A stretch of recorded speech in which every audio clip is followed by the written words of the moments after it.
Good morning, y'all. Good morning. Right on, right on. So, in standing in this space, I do so in just deep gratitude. And deep gratitude for knowing that God is here because you're here. So I'm just so grateful that I get to spend time with God. So good morning, God. Since taking this self-mastery class, I suggest everybody take a class. Foundation's happening right now, self-mastery.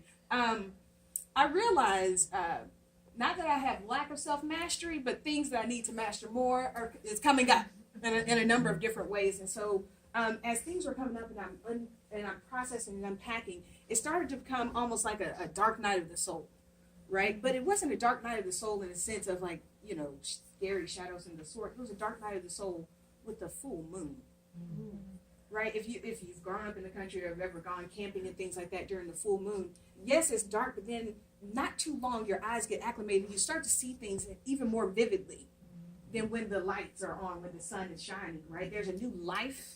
There's a new perspective when you're traveling, navigating in the dark with the full moon. And so among the different things that I'm, trekking through the soul about and just getting to know is embracing the breaking. Embracing the breaking. And so what came during this time, like through meditation and just conversations in the sort, is that I have been holding on with a really strong grip to a number of different things and not embracing the breaking. Right? So when we think about, because as a teacher I have to use analogies and metaphors for me to understand, so I can also like give to my scholars, like we have these perfect seeds in our souls, right? And for those seeds to actually produce fruit, the shell has to break, right? And then that growth comes from within, and then we break the surface of the soil of those flat plains, and then comes from that is a tree with fruit. But if the shell never breaks, there will never be any growth. So embracing the breaking, right? Because there's a lot of times in old faith traditions, and I appreciate where we've come from, there's almost like this celebration of brokenness. I'm so broken. Somebody come save me. I'm so broken. But in the mind of God, there is no brokenness, because if God is all there is, there's only wholeness. So is it brokenness that we're embracing, or the letting go of things that were no longer serving us, right? Because if I think about it, I got these daddy issues. I got a couple of Scorpios that just hurt my heart. I failed in that one test, and I know I just can't, but these people keep telling me. And so there I am holding on to something that no longer serves me. So when I am at a point to actually receive, I'm literally blocking my blessing with the things that I'm holding on to. Blocking my blessing is still right? But it's going to take longer for that to actually be part of my life and for me to receive, because I've held on to what I thought I had control over, the shouldas and couldas and wouldas, if I could have, what they should have, and everything else like that, because I didn't embrace the breaking, right? The breaking of the old mantras, the breaking of being born a sinner, breaking of the beliefs and the scripts that women can only do certain things, or love only looks like this, or you can only do certain things. I was holding on to a number of things instead of embracing the breaking. Embracing the breaking. Because what I found is like the things that helped to release that grip was when I just spent more time with God. Spending time with God is really spending time with self and seeing God within myself manifested. Seeing that, no, I'm not broken, I am love. I am not shattered, I am whole. There is no lack, there's only abundance in God. There is no struggle, it's only peace. There is no fear, there's only love. And then I could let go and embrace the breaking to receive and allow myself to manifest, because my shell has to break in order for me to break the plane, for me to grow and reach the sun. Every seed, every flower was once a seed that pushed through the dirt to reach the sun. It ain't always dirt, but we got to keep on pushing, right? And like embracing the breaking and understand that within is everything that I am.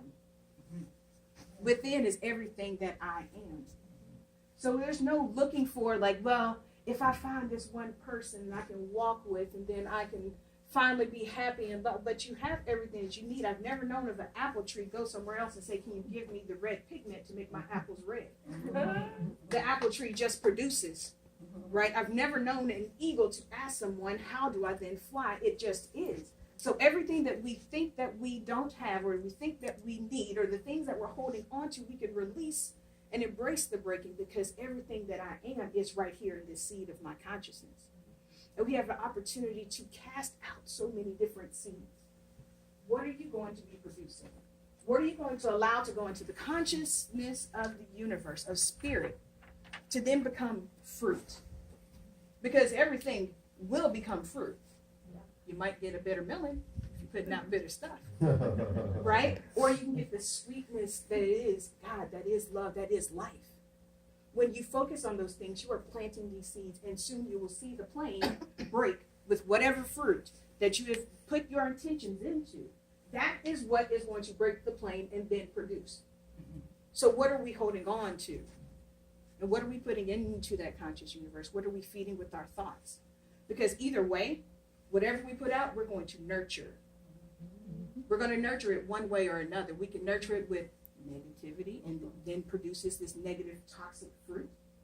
Or we can nurture it with love and come back to that place with life and affirming words. You already know what's going to happen if you think negatively. You see it, right? So why not change our whole perspective and say, you know, the God is all there is.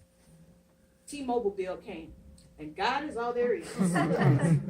That one coworker, hey God, I see you, right? And like really shifting and really seeing God in everything, and then that gratitude, that joy comes up, the peace comes, right?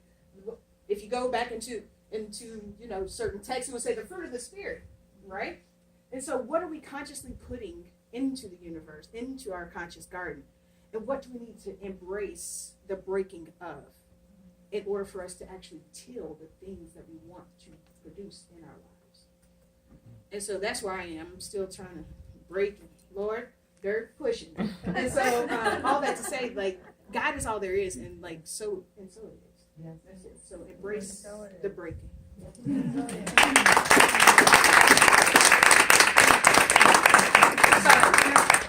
Sorry, one more thing. It was amazing. Sorry. That's okay. Right on. So, Hillside. I've talked about Hillside a couple of times. It's like my Georgia center that feeds my spirit. So how spirit works. The word, if you will, for the daily thought was, I lovingly release all things that no longer serves me. And then Maxine with this poem, I was like, spirit move. All right, so let me read this really quickly. Lovingly, I let go and release all persons, all possessions, all circumstances that no longer serve me.